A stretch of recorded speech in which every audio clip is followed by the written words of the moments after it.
Hey guys, I'm Andrea, and welcome to episode 18 of Careers Are Weird. No long intro this week, just as always, thank you so much for coming back every week and listening to this podcast. I'm really enjoying bringing these stories to the world, and since you're here, please follow the podcast on Spotify and Apple Podcasts and leave us a 5-star rating. Or if you're on YouTube, please subscribe and give this episode a thumbs up. Well, double thumbs up if you can. Guys, this is a podcast about careers, and this week we're joined by an actual career coach. I've got the one and only Zahra Henry, aka ZLH, on the pod this week to talk about what a career as a multilingual creative entrepreneur and career coach is really like. Zahra, hello, hello, hello. How are you? Where are you today? What an intro, Angel. What an intro. I'm so flattered. You're joining me in the comfort of my abode in my room in Jamaica, to be specific. Must be nice. I too wish I was in Jamaica. Hopefully soon. We miss you. Oh my god. We miss I'm you. coming home too. I can't wait. All right, Zara. I have a podcast with the word careers in the title, and you have a business with the name Careers in the title. So naturally, I just had to get you on the podcast. It just made so much sense. I'm really honored to be here. And again, Angel, thank you so much for hosting this podcast. I have been listening to quite a few of the episodes, and I just love the angle. And yeah, I really feel like it's a natural step. It wasn't a surprise when you started this podcast. Yeah. Wow, I'm glad that someone else saw it. All right, so thank you for those kind words. I'm really having fun with it. It's so much fun. So I start every podcast invite with a good old fashioned LinkedIn stock. So you Zara, you are 8 years into your career, and 6 of those years have been in one very unique role in a very cool company. So tell me, what do you do for a living? What's your role? What's the company? So I am actually founder and director of ZLH Careers, which is my company, my business. Um, and actually, it started out as ZLH Francais, and then it changed into ZLH Careers. Right now, I do career coaching, as the name suggests, but I also do business coaching and quite a bit of the work that I was doing before in the creative sector in terms of program management. I also do education research. So ZLH is very much a melting pot of many things, whereas originally it started out as something different. Wow, that's very cool. ZLH, I remember ZLH Francais now that you say it. I Yeah, can remember that. Wow. exactly. Okay, so you're founder. Congratulations. Founding a company is wow. Big up you. Thank you. So, as founder, I know job titles are cool and fancy. And, back in episode 4, I talked about my full on fight for my title change at work. But I also know there's so much beyond the title. So, describe a day in the life as founder. Like, what do you actually do? You get up in the morning, you start, like, what do you do? Founder life is hard. It's rough. It's very fulfilling though. So, what one of the things that I've loved the most about being founder of ZLH is that the business is just ever evolving, and I don't think I've ever learned as much as I have, um, in this capacity in as founder of ZLH. So it for me it's a lot of, there's external but then there's also internal. So externally, um, I'm having career appointments with career coaching clients. In terms of the business coaching side, I'm having meetings with business clients to do strategic planning, business planning, grant writing. There are a variety of solutions that are kind of around the business coaching service. And then when it comes to creative industries, that work can take many shapes and forms, but very much where that is concerned, it's a lot of program development in terms of just developing concepts for workshops, conferences, and actually managing those programs. And those clients can be individuals, but it could also be organizations. So that's the external side. Following up on, accounts. Internally, there's legal work to do. There's a lot of legal infrastructure to put in place, a lot of accounting structure to put in place, following up with contractors for like marketing strategy. Um, it's a lot. Yeah, that So yeah. you don't have an 8 hour workday then. It's really not a normal work day. I saw something on Instagram that really resonated with me, and it was just like a little. I think it was a baby, or it was a baby maybe dancing, and then it was like, life as head of a small business, COO, CMO, and I'm like, yes, yes, head of legal, head of accounting, head of everything. So it's pretty crazy, but it has been a really great learning journey for me. Wow, that is a lot in a day. It sounds like a lot of project management and a lot of organization skills. So, wow, Yeah. that's really really cool though. And I think because you have so many different pillars to ZLH in terms of the business consulting, but the career coaching and then the creative stuff, no 2 days are the same. So you keep Yeah. that kind of what do you call that? That variety throughout your career, which is great. Yeah. Yeah. I do love me some variety. It can be a bit overwhelming sometimes, but I love the variety for sure. Yeah. That's so awesome. So we're gonna talk a bit more about the individual services ZLH does, probably closer Yeah. towards the end, because what I'm curious about now is ZLH is 6 years old. So let's go a little bit back. So what did you study for undergrad? Uh, Something led to ZLH. So what did you study for undergrad? Yes. So yeah, that's a bit of a journey. In undergrad, I studied international development and actually minored in French. So that degree was very interdisciplinary.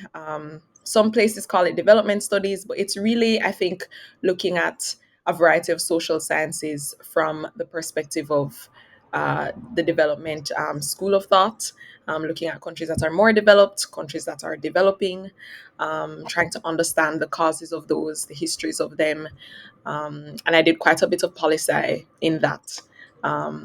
Wasn't a big fan of the poli sci, to be honest, but quite a bit of development economics as well. So very interdisciplinary variety, and French, which I've always loved. Yeah. So then hold on. When you were hold on. When you were studying that undergraduate degree, what did you Yeah. want to be doing after grad?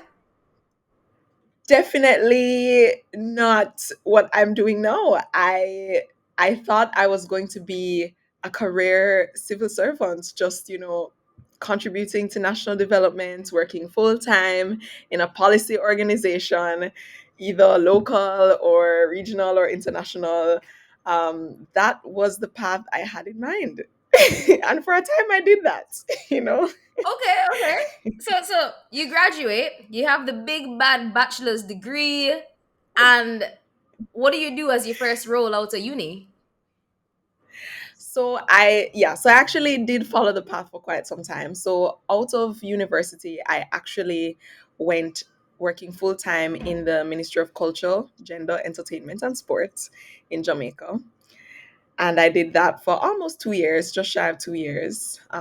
And it was fantastic. I absolutely loved it. Okay. Well, that's great. I mean, there's some people who don't like their first job out of uni, but then I always tell people, make sure you have gratitude for that first job because that's that job that you didn't have any experience and they said, "All right, come, we'll see what you can do." So, it's really nice to hear that you actually had Exactly. a positive experience for your first job. Exactly. So then, if you're having such a positive experience and you are going down the path that you thought you're going to go down, which is that civil service, back to the the development of the country, you know, Yeah. why did you what did you move on to next and why? So I really loved working at the Ministry of Culture. For those of you who are still working at the Ministry of Culture, my colleagues there, for those who have moved on, big up yourself. It was a great time for me, at least. Ministry of Culture is very cultural. There's a lots of artsy and creative people there, always inventing and doing their own things. So every day was a party. Like, we would see, I was working in the entertainment division, we would see, the likes of Barrington Levy, Oliver Samuel. So for me, doing work in the creative industries now, it really was important to set that foundation and to establish those connections, because I still call on those connections, the carnival people, all the entertainment promoters, to this day. So it was always entertaining working in the entertainment division. But I suppose that, depending on which agency you're in or what government ministry you're in, there may be more or less scope for career advancement. And I wasn't really seeing much scope for me at that time for upward mobility in the organization. And so be that as it was, I just decided, you know what, let me switch it up, let me shake it up, let me do something different. And that led into ZLH Francais. Oh wow. Yeah. 2 years and you decided to wait, no, hold on. Did you start ZLH Francais alongside that main role, or did you stop that main No, role and go all in onto ZLH Francais? it was a big chop. You know how naturalistas talk about the transition or the big chop? There was no transition, which most people do, and that's good. I do recommend it. But ZLH for me, every stage of ZLH has been a big chop phase, and so it's been very dynamic in that way. It was a big chop. I wasn't sure what I was gonna do next, but I was on vacation, and I was just like, okay, what can I do to maintain my economic agency? Because that's very important. What do I have to offer the market? I was just thinking from an economics perspective. What do I have to offer the market? What does the market need? And it just became very clear. I think I've always enjoyed teaching and just working as an educator, even informally, like from high school days. And so I just said, look, people, one thing that Jamaicans pay for, they'll pay for food, they'll pay for entertainment. I was like, well, I'm not going to be a chef. They'll pay for entertainment. Well, my acting career, I think it ended in high school or, maybe in university. My whole performing, I said that was not going to be the path that I would pursue as much as I love performing. So I said, what else do Jamaicans pay for, specifically Kingstonians? Mm-hmm. And then I was like, education. These people will pay to make sure that they get ahead for their children, no matter what. That's something I appreciated growing up because my parents did it for me. And so I said, yeah, I think that's the box that I fit in. And then I said, what am I gonna teach? I love languages. I love French. I love Spanish. So boom.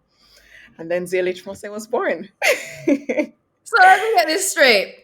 You're on you're on vacation and you decided, you know what'd be really cool? Teaching Spanish and French. Okay. Well, it actually started as French. Um I did not really think about teaching Spanish at the time because I thought that the Spanish market was already saturated. Mm. So strategically, I thought, the French market is a bit undersaturated. I think there's some market share for me there. Let me enter there. Okay. So that's what happened. But then people ask for Spanish and you have to give the people what they want. Yeah. So that's As what I the did. multilingual Zahra Henry does, you give the people all the languages that they want. Naturally. Naturally. Wow. So talk me through the early days of the business then. ZLH Francais, you've quit your job, you've gone into it. I'm assuming at this point you don't have a liquor entrepreneurship knowledge about you. How do you figure all this out? It was, yeah, that was interesting. I think for me it was very simple at first. I was like, okay, I'm gonna teach classes. I'm gonna do private tutoring. But I think right off the bat, I recognized that from a methodological standpoint, I wanted to facilitate small group classes. So, not big classes, ideally not one on one classes either, although I have taught students one on one, but ideally small groups, because I really do believe that learning is best done in a social environment where you're able to learn from each other. But at the same time, once you reach a certain quota, you can really dilute the learning experience. I mean, we think about our high schools, our system does the best that it can, but in a classroom of 40 people, it's a very different learning experience from a classroom of four, So I try to curate small groups. At the time, I had no Instagram. I am very much like social media incognito. I remember that. ZLH has forced me ZLH has forced me to step out of my shell. But on the social media side of things, though I'm, a bubbly person, I'm very much like incognito. So that's another thing that ZLH has challenged me to do. So, but the word spread very much word of mouth organically. We started a page, it just got a lot of following, and it just kind of, people just came, parents just came, people heard about it, more clients came. And so all I had to do was teach, record, the funds coming in and etc going out, and yeah, and just maintain the relationship with the parents and their kids, or adult learners as the case was, because that also happened.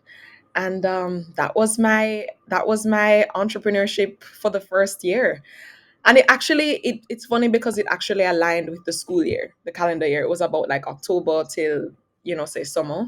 um One thing I realized was that I was actually earning more, way more in ZLH than I was in my full-time job, and I wasn't even using half of the hours, There you which was go. blowing my mind.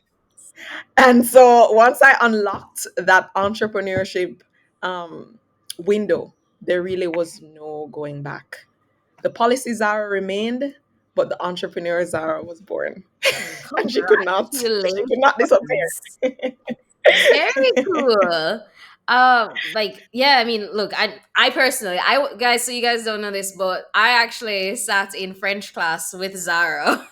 So Zara might be one of the only people who knows this about me. Fun fact, guys, I can I can read French fluently. Yeah. Yeah, I actually used to be fluent in French. Did a semester of uni there. Um, but time is we had to read French literature books. I'm there reading Albert Camus. Oh my god, in French, and I Albert actually understood Camus. it. Yeah. L'étranger. Oh my god, l'étranger! Wow. Yeah, Yes. guys. So Zara and I sat in French classes together. So Zara's probably the one Oh, person I couldn't pretend like I don't good understand a lick of times. French to. I can endorse. Yes, I can endorse your French competency. Oh my god. That's really cool that you just kind of I'm really happy that you had a good first year in business, because I think the first year of business is so hard for so many people. It's the year that they kind of give up and go back to corporate, but you actually had a stellar first year. So congrats for that. Thank you. Thank you. So this is ZLH Francais year 1. We're at year 6 of ZLH Careers, which means a couple of things have happened. We've expanded from ZLH Francais to ZLH Multilingual to what and what and what. Walk me through how we go from year 1 ZLH Francais to year 6 now ZLH Careers. Right. So after year one, I actually took a bit of a sabbatical, a bit, and because I had gone to study my master's in social policy in London. Stop. That was a Stop. Stop. 2019 Stop. 20. Stop. Stop. Stop. Stop. Guys. Did we all just no. Did we all just hear I took a little sabbatical? Oh, what was a sabbatical for Zara? Oh well, I went to do my master's at I'm sorry, what was it? The London School of what? Please tell the people what this little Economics, sabbatical London was. School of Economics and Political Science. Gosh, No, Adria. no, no, no, no. Please continue about this little sabbatical that you took. So I was studying social policy at LSE, and having living my best life in London, having a wonderful time, except COVID came. Um, Nonetheless, it was a really good experience for me intellectually, amongst other things. But I really was able to, because the time that ZLH started, I was really in a transition from focusing on the creative industries for development and really looking at education. So, as an educator, I was kind of working at the micro level, but studying social policy really allowed me to connect the dots for education at a macro level, because social policy is so many things. It's education, it's health, it's all of those crucial areas of human development. And I really delved deep into my education nerding. I was doing a lot of education research, doing research with PhD students at LSE, looking at their experiences there in terms of higher education. I was doing my master's dissertation on Caribbean education reform. That was an intellectual escapade, but I really, really enjoyed it. And so I think it really helped me to connect the dots between my education experience just as an educator, as a teacher, but also my aspirations for education policy, and the role maybe that ZLH might play in that. But more importantly, in studying various areas of social policy, you're looking at like labor market, job market. I think that's when the career element really was born. And I was able to just articulate, hey, like this is something I really care about. Connecting people um, in the labor market to the right jobs, to the right employers, the right opportunities. It's something I do in program development for the creative industries. I do it in different ways. And I finally said, this career coaching is something that I want to get into. And so after the sabbatical, ZLH Careers, the seed was planted. The name didn't start, but the seed was planted. And I started doing career coaching. Wow, so that's what happened when you go to the people in university and you pay attention in people in class. Oh, wow. Yes, yes, yes. I'm very excited Yeah. for you there. Wow. So- and then and then you came back from university and ZLH Careers just started to grow and you started to add the services on without changing the name then basically. Right, right, right, right. So yeah, so that's how the career coaching service was really born. Um, and like everything in entrepreneurship, you learn by doing. So I was just combining a lot of the research and some of the insights in terms of job market and just my own inclinations in terms of really managing or promoting talent and professionals, and also teaching, because it coaching is definitely, there's definitely an element of teaching naturally, but it's also very intuitive, it's very creative. You don't plan these curated like lesson plans as you would in teaching, which suited me just fine. I love the intuitive nature of it. Yeah.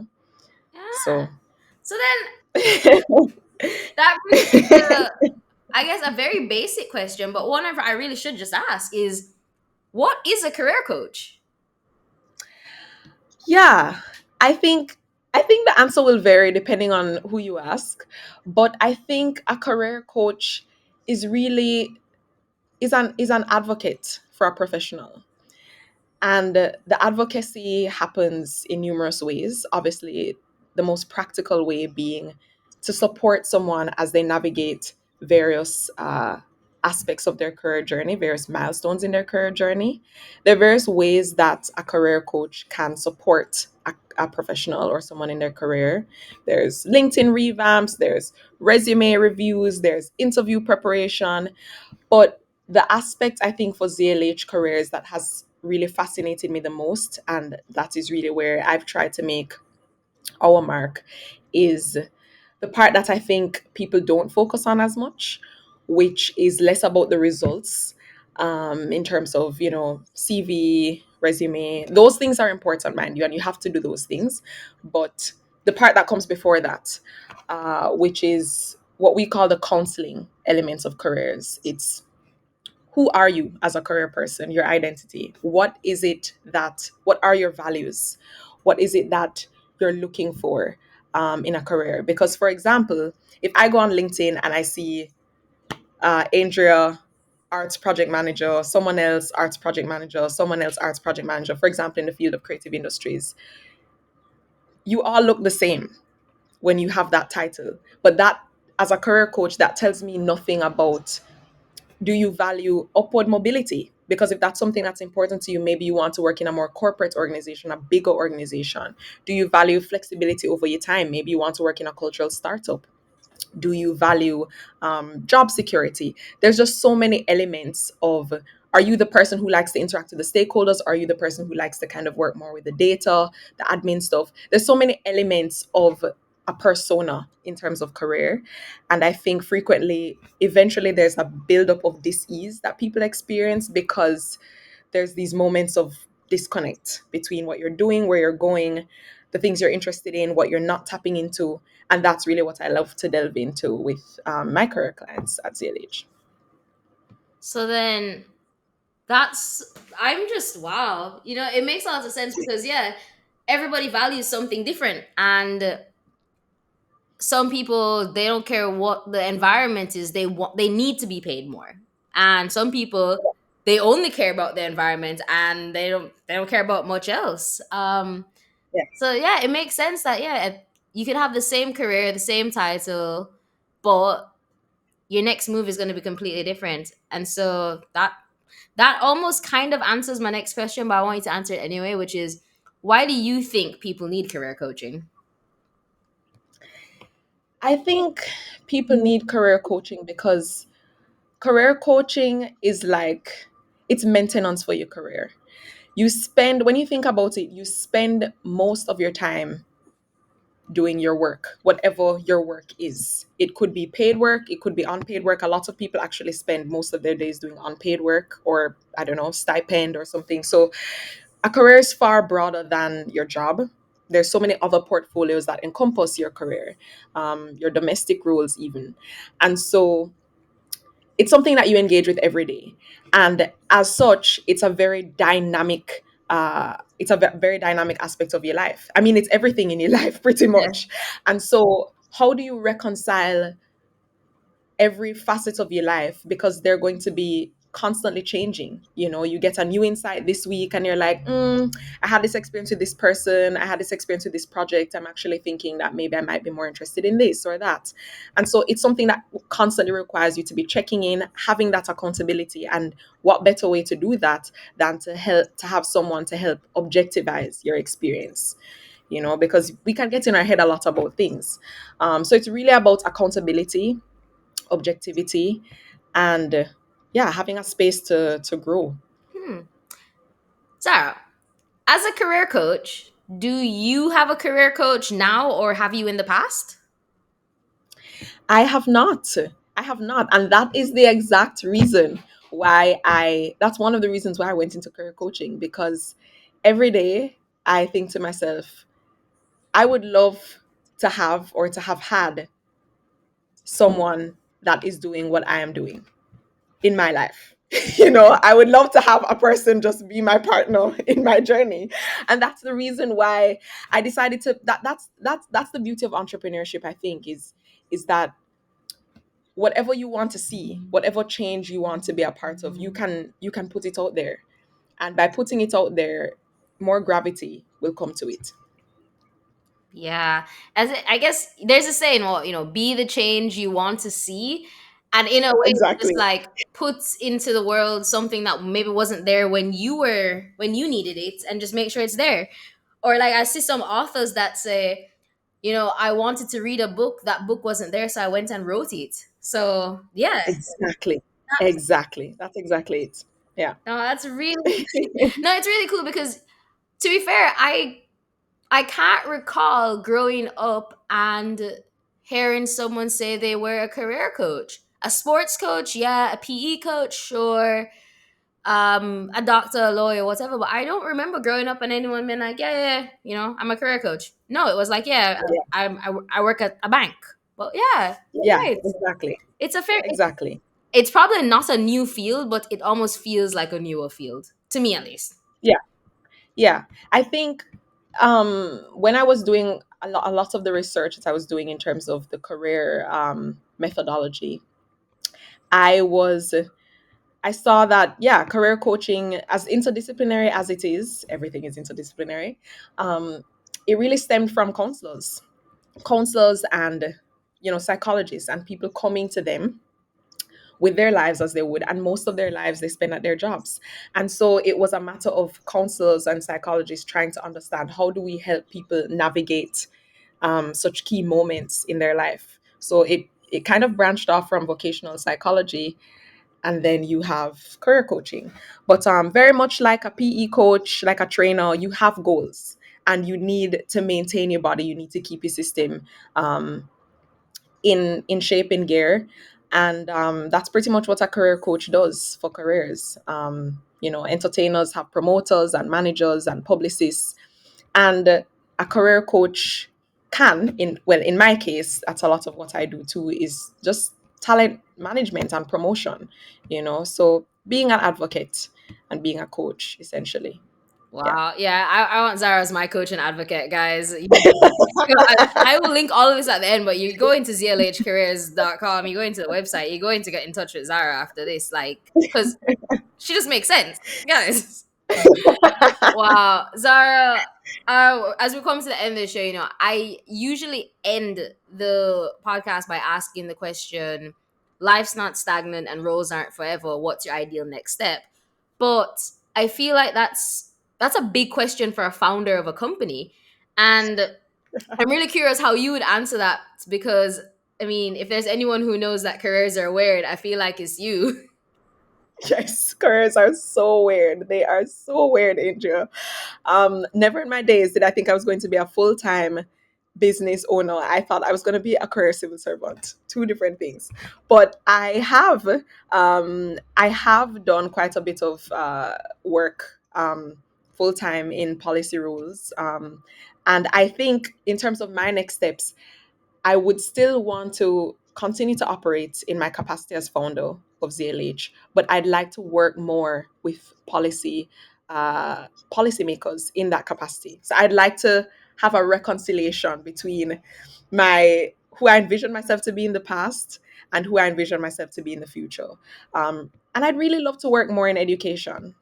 I still do quite a bit of work in the creative industries, but I would love to work more in education, because I think a lot of the problems that we're facing now when it comes to careers, what careers we even envision, how to do entrepreneurship, how to do these things really stem from what we are exposed to in our education, and how that happens, how we even manage work experience between university and leaving university and feeling, oh my God, I've never had enough I've Yeah. never had work experience. Well, I would really love to see in the future ZLH playing a more active role to partner between all of these stakeholders, the public, the private, the academic, to make that a more integrated system. So I'm excited, and we'll see what happens. Very big Stay tuned. plans. But if there's anyone who can do it, that's Zara. Because what are you, 30? If that, you probably don't even reach 30 yet, and you have all of these plans. Not quiet. Exactly. Oh my god. So if anything, you have time. Oh my god, you have time to do all of this. Zara, you're going to do all of it. I completely know that. Thank you, Adria. Thank you, Um, Ace. the Thank you so much for coming on the show. Before I wrap up, can you just tell everyone where they can get in touch with you and learn more about the ZLH resources and more about career coaching, if that's something that they really want in their lives, which you guys should really want career coaching in your life. Yes, yes, guys, get some career coaching. Okay, so on the note of ZLH career coaching, you can find us on our website at zlhcareers.com. You can find us on Instagram and on LinkedIn at ZLH Careers. And you can also find us on YouTube, where we have a bit of travel content for you, and hopefully some more career related content at ZLH Studio. And for those who want to find out more about career coaching, I would say, well, our website has a blog. Um, we have some articles on LinkedIn, but I would say you can book time with me as well. You can find all of that information on the same platforms. And I would really love to spread some more education publicly in terms of just what career coaching entails, at least from ZLH's standpoint.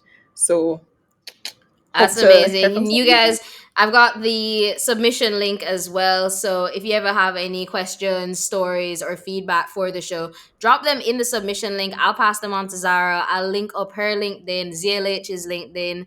You guys know my DMs and my LinkedIn are always open. Drop me a message. I'll get you guys in touch. Easy peasy lemon squeezy for me. So don't worry, Zara. They'll be able to find you. Yes, yes, yes, yes. Sounds good. All I right. thoroughly enjoyed this talk, Adria. I'm really glad I really enjoyed it. I think I understand a lot more about what you do because now that you said it, I do remember it was ZLH Francais and then it has changed to ZLH Careers and all those things. I had no idea that you quit your job at the Good Government Agency to jump into teaching French. Like it, and careers are weird. Yes, Zara. That's the name of this show. That is literally. I firmly believe careers are yeah. weird. So this Careers are conversation, so weird. this conversation was like everything. I really enjoyed it. I'll link up everything for you in the show notes. So thank you so much for joining us. Thank you, Adria, for having me. You guys, you know what to do. Follow on Spotify, Apple Podcasts, like this on YouTube, and until next Wednesday, stay weird and stay ambitious, my friends.